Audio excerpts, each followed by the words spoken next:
Assalamu alaikum, dear brothers and sisters. Alhamdulillah, salatu wassalam ala rasulillah. Today I would like to address some doubts that people raise in relation to Hijrah and answer them. And these are some of the doubts that I could remember and the answers also that I could remember. Of course, we benefit that from our scholars, ulama of Islam, and they base their fatwa, their verdicts on the Quran and Sunnah according to the understanding of the Salaf, pious predecessors. The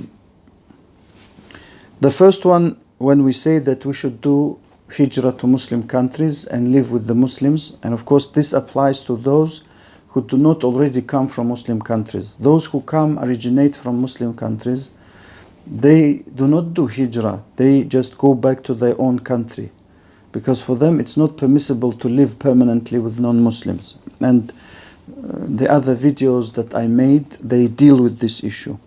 The first doubt or argument against Hijrah that we have when we talk to our Muslim brothers is they say that we are doing da'wah in non-Muslim countries. The answer is as follows, that not everyone can do da'wah. Anyone who wants to do da'wah, he must have knowledge, he must have taqwa, fear of Allah, meaning applying that knowledge, and he must also be safe in relation to his deen and himself and the deen of his family. Also, da'wah should be done according to the Quran and Sunnah and the correct understanding of the Quran and Sunnah, not like people want, interpreting ayat of the Quran and hadith the way they want. So when the scholars see that someone is able to help non-Muslims know more about Islam and know correctly, they will say that this person can and is allowed to stay in non-Muslim countries where there is no danger and threat to his safety and his religion. And that is why sometimes scholars even will say that that person should stay and help the Muslims and the non-Muslims with their religious knowledge. Also, Allah knows better than us how to do da'wah and where to do da'wah and when. And He said that the vast majority of Muslims must live with Muslims. Also, the scholars emphasize the danger of staying in non-Muslim countries due to the danger for our aqidah, our belief, our creed from non-Islamic ideologies, the danger to our akhlaq, to our manners, and akhlaq in Arabic means also things, relationships between men and women. So for example, we have this danger of, in many non-Muslim countries now, education of homosexuality and propagation of it everywhere has become widespread, and in schools, universities, everywhere. So it's not possible for someone to say that he is doing da'wah, for example, while himself and his family are exposed to this ideology and this, you can say, practice and education that is harmful to a Muslim. Also, most brothers who say that they're doing da'wah, in fact they don't do da'wah. Most of them, they stay, if they're honest, for some dunya purpose. The second argument or doubt that people have is our Muslim countries are corrupt and there are many problems in them. The answer to that is choose a Muslim country that is less corrupt. Also, some problems are bound to exist everywhere. So you have to look which countries are less problematic or less corrupt. And non-Muslim countries have worse problems. Like what? Like, for example, kufr, shirk, disbelief, idolatry, false beliefs, like I said, homosexuality, gay marriage. All of these things exist, and in many countries, you can say, prostitution is open and it exists, and there are even places where it is practiced. All of these problems exist in non-Muslim countries. Also, you can move to the Muslim country and help correct the problems and correct any corruption or make it less that you find in them. And also scholars are staying in Muslim countries, not in non-Muslim countries, despite the fact that Muslim countries have certain problems. And also in relation to doing da'wah, I forgot to mention that Muslims are more in need of da'wah than non-Muslims. The third point that we get is better education and jobs are found in non-Muslim countries. The answer to that is a Muslim must choose according to his religion, not prestige or not to the paycheck or to the salary that he is given. He always chooses if he is a true Muslim. Of course, Muslim means someone submitted to the will of Allah and chooses according to his deen.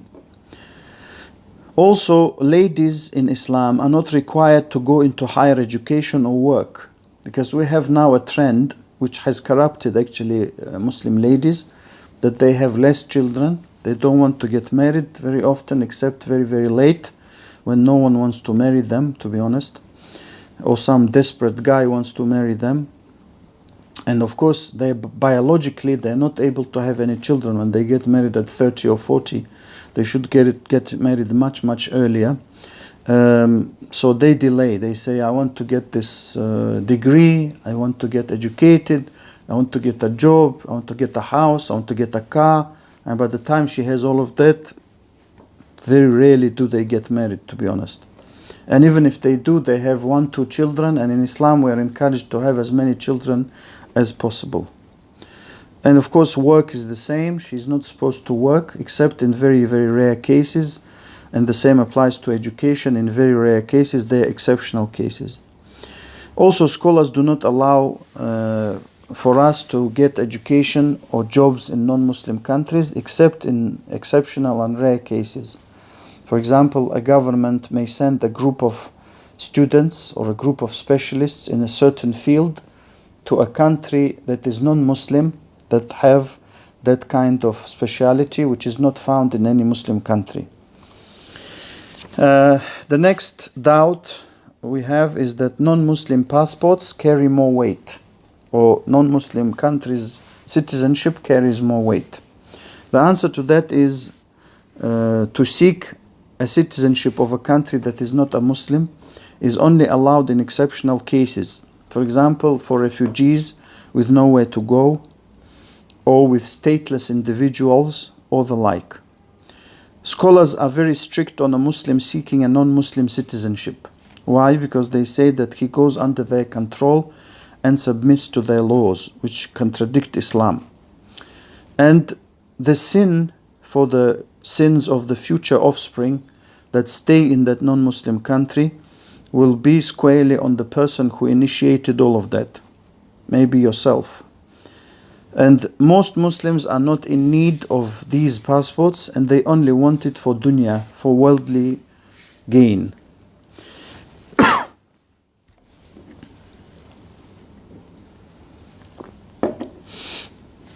Also, another argument or doubt that people have, and that's number 5, is they don't give us a passport or citizenship in Muslim countries.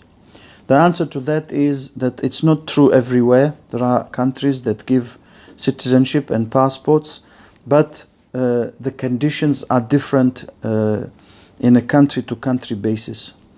Even though I must say that they have an obligation in Islam to help every muhajir, every person doing hijrah, but if they can't or don't fulfill their duty, we must fulfill ours.